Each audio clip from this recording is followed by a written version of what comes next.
Je ne suis pas du genre parano. Enfin, pas plus que la moyenne.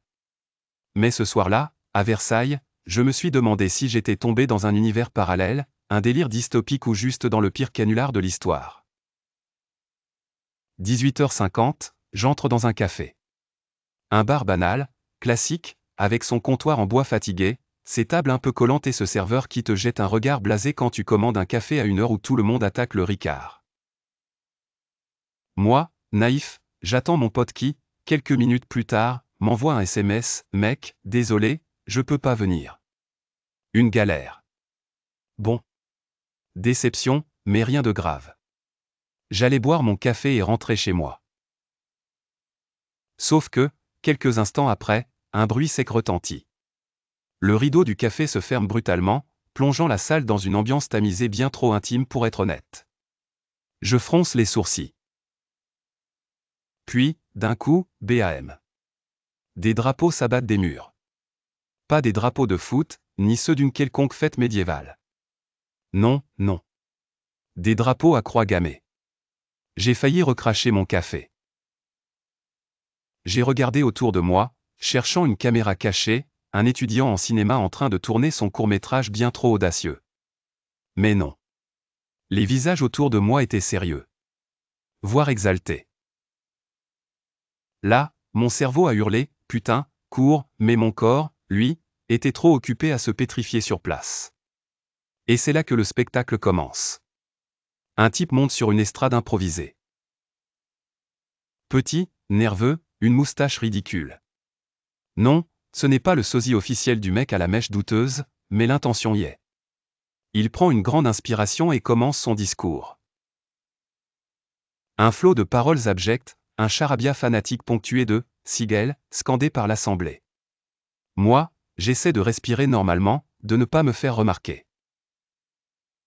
J'ai les yeux bleus, les cheveux clairs, je me dis que c'est peut-être ma seule chance de survie dans ce nid à néo-nazis.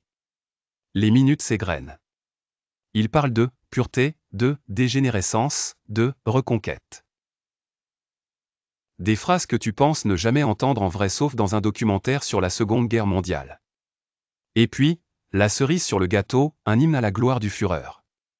Littéralement. Tous debout, main droite levée, gueulant une chanson qui, je suppose, parle de grandeur, de race et d'autres saletés du même acabit. Moi, je suis figé, le cul vissé sur ma chaise, tentant de me faire plus discret. Mon cœur tape si fort que j'ai peur qu'il l'entende. Et puis il y a ce moment où, dans un élan d'exaltation extrême, certains commencent à parler d'action. De rétablir l'ordre. De se préparer. J'ai les poils qui se hérissent.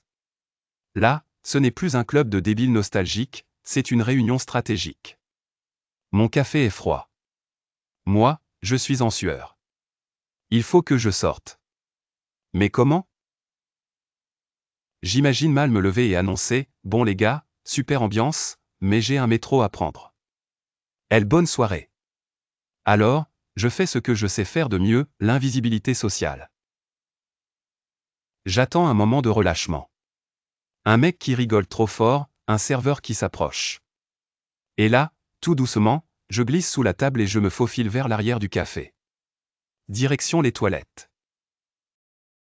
Une odeur de pisse et de bière éventée m'accueille.